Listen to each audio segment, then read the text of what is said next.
Bom dia, queridos irmãos. Estamos iniciando mais uma Escola Bíblica Virtual. Estamos estudando sobre Jesus, a verdade que liberta. Estamos olhando que Jesus é Deus. Hoje nós vamos entrar no quarto tópico. Qual foi a reação das pessoas acerca de Jesus? Evangelho de João, capítulo 1, do verso 10 até o verso 13. Então nós vamos notar o que a palavra de Deus, o que a palavra de Cristo Jesus impulsionou na vida das pessoas. Então o texto diz: o verbo estava no mundo, o mundo foi feito por intermédio dele, mas o mundo não o conheceu. Veio para o que era seu e os seus não o receberam. Mas a todos quanto o receberam, deu-lhes o poder de serem feitos filhos de Deus. A saber, aos que creem no seu nome, os quais não nasceram do sangue, nem da vontade da carne, nem da vontade do homem, mas de Deus. Então o texto está mostrando que Jesus, o verbo, lembra o primeiro versículo? No princípio era o verbo estava com Deus e o verbo era Deus. Ou seja, Cristo Jesus estava no mundo. O mundo foi feito por meio de Jesus, mas o mundo não o conheceu. Ele veio para o seu povo, Israel, e o seu povo não o recebeu. Mas a todos quanto o receberam, deu-lhes o poder de serem feitos filhos de Deus. A saber, aos que creem no seu nome, os quais não nasceram do sangue, nem da vontade da carne, nem da vontade do homem, mas da vontade de Deus. Então nós vamos ver o que a palavra de Cristo Jesus impulsionou na vida das pessoas. O Evangelho, ele apresenta a tríplice reação das pessoas. Ou seja, quando a palavra de Deus é pregada, é vivida de acordo com a vontade de Deus, ela pode trazer três reações. Primeira reação, João capítulo 1, verso 10. O verbo estava no mundo, ou seja, Jesus estava no mundo, o mundo foi feito por intermédio dele, mas o mundo não o conheceu. Ou seja, a primeira reação, o mundo não quer conhecer, o mundo não quer saber a respeito de Cristo Jesus. Já naquela época, Jesus no meio do povo, o mundo não o quis conhecer. O mundo representa todas as coisas criadas, Deus se revela ao mundo através da criação, mas os homens insistem em negar a sua existência.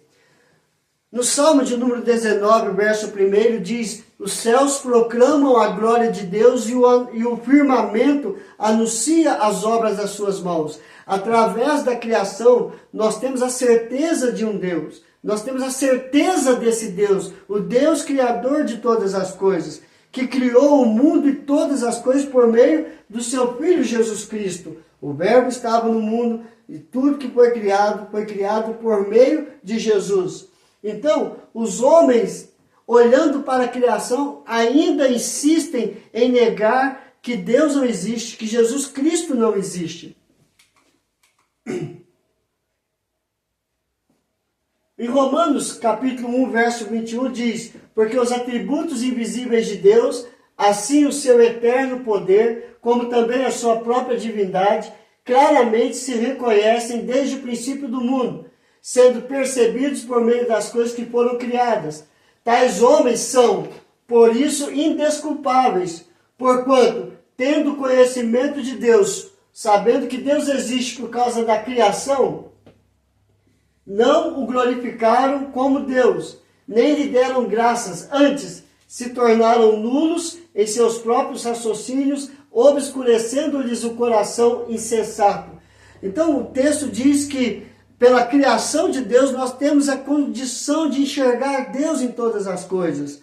E mesmo assim os homens não deram graças a Deus, não glorificaram a Deus, mesmo olhando para a criação e vendo que Deus criou todas as coisas. Se você ler o verso 18 de Romanos, capítulo 1, ele vai lá: a ira de Deus está sobre todo o homem que vive debaixo da impiedade, porque não creem em Cristo Jesus, o Criador de todas as coisas. Então a primeira reação, O mundo não quer saber nada a respeito de Cristo Jesus. O mundo não quer conhecer a Cristo. Mas tem uma segunda reação.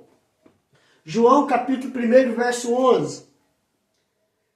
Veio para o que era seu e os seus não receberam. O povo de Israel, o povo escolhido por Deus para ser o povo de Deus. Desde o Velho Testamento, a trajetória do plano da salvação é para Israel. Entretanto, ele veio para Israel, mas Israel não o receberam. E isso tem uma profecia em Isaías, capítulo 1, verso 1, 2 e 3, que diz que Jesus ele se revela pessoalmente a Israel, mas o seu próprio povo não o recebeu. Ou seja, Isaías diz: ouve, ó céus, e dá ouvidos, ó terra, porque o Senhor é quem fala. Criei filhos e os engrandeci, mas eles estão revoltados contra mim. O boi conhece o seu possuidor, e o jumento o dono da sua manjedoura, mas Israel não tem conhecimento. O meu povo não entende. Então fica claramente que Jesus se revela pessoalmente a Israel, mas o seu povo, Israel, não o recebeu. E isso fica claro nessa profecia de Isaías, capítulo 1, verso 2 e verso 3. Até hoje, o povo judeu espera o Messias prometido. Ele ainda espera a vinda de Jesus Cristo, a vinda do Salvador. Terceira reação, João 1, verso 12. Mas a todos quantos o receberam, deu-lhes o poder de serem feitos filhos de Deus, a saber, aos que creem no seu nome. João 1, verso 12. O texto está bem claro.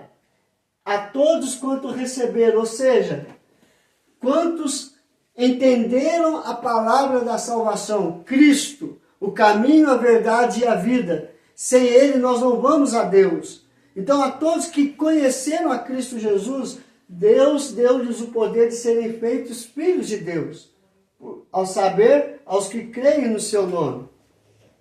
Então Jesus, ele foi recebido por muitos judeus e gentios. E dos versos 10 ao verso 13, temos a revelação de como uma pessoa torna-se um cristão.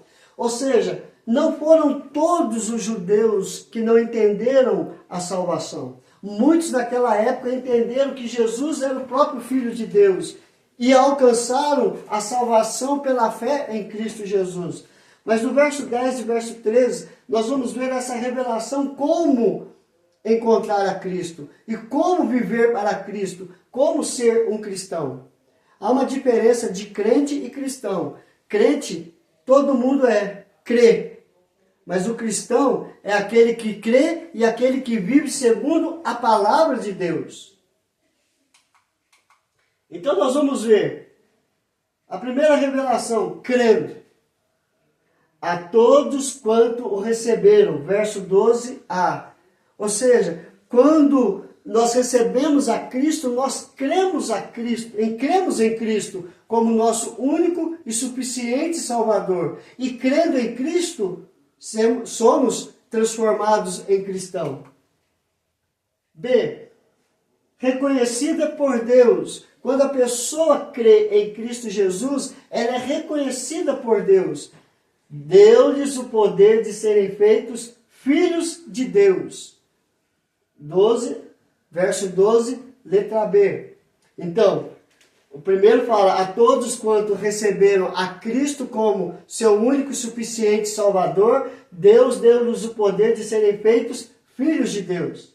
Terceira, novo nascimento.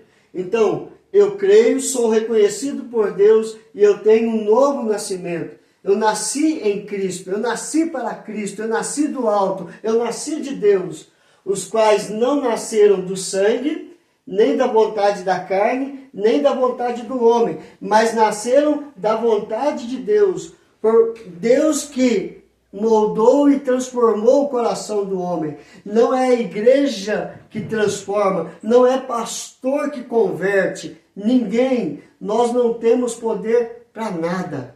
Mas Deus tem o poder para tirar o coração de pedra, o coração duro, e colocar um coração que reconheça Ele como Senhor e Salvador das nossas vidas. Então nós não nascemos do sangue, nós não nascemos da vontade da carne, mas nós nascemos da vontade de Deus. Porque a vontade de Deus é boa, é perfeita e é agradável. Então todos que creiam em Cristo Jesus teve um novo nascimento. Nasceu pela vontade de Deus e não da vontade do homem. Não existe possibilidade nenhuma de alguém se regenerar pela sua própria vontade. Por mais que o homem produza boas coisas, façam boas coisas, nada que ele possa fazer vai regenerar a si mesmo, a não ser crer em Cristo Jesus como único e suficiente Salvador. A única maneira de sermos regenerados, transformados, salvos, é por Cristo Jesus. Não há outro caminho, não há outra verdade, a não ser Jesus Cristo. É Ele mesmo que declara isso. João 14, verso 6. Eu sou o único caminho, a única verdade, o único que tem a vida eterna para dar a todos que nele crê. Então Jesus é o único e suficiente Salvador, não há outro. Qual é a nossa reação? Ou seja, Ele veio, Jesus Cristo, Ele veio e morreu por amor em nosso lugar. Qual deve ser a nossa reação ao saber de toda esta verdade? Que Cristo veio para nos salvar de todo pecado, para nos salvar da morte do pecado. Qual é a nossa reação? Diante de tudo que você já ouviu, qual é a sua reação acerca de Jesus? Esta pergunta ela foi feita por um carcereiro a Paulo. Ele olha para Paulo e diz: o que devo fazer para ser salvo? E Paulo responde: creia no Senhor Jesus e serás salvo, tu e a tua casa. A reação que nós temos diante de tudo que nós ouvimos a respeito de Jesus, um pouco do que já ouvimos, é crer que Ele é o nosso único e suficiente Salvador. Creia e serás salvo tu e a tua casa. Não temas, creia somente. Vamos orar? Senhor, que a tua palavra entre em cada coração, ó Pai, e possam entender que a salvação, a libertação, a restauração só encontramos em Cristo Jesus. Não há outro caminho, não há outra verdade. Porque foi Ele mesmo que disse isso. Quem crê em mim, ainda que morra, viverá. Nós estávamos mortos em nossos delitos e pecados. Jesus Cristo, Ele veio, morreu e ressuscitou. E por meio da ressurreição de Cristo Jesus, nós temos a vida eterna. E que cada ouvinte, ó Pai, cada irmão possa entender isso. E abrir o coração e crer em Cristo Jesus para ser salvo. Em nome de Jesus, ó Pai, abençoe cada família, hoje e sempre. Em nome de Jesus. Amém e amém. Que Deus te abençoe, queridos. E amanhã nós vamos continuar no Evangelho de João.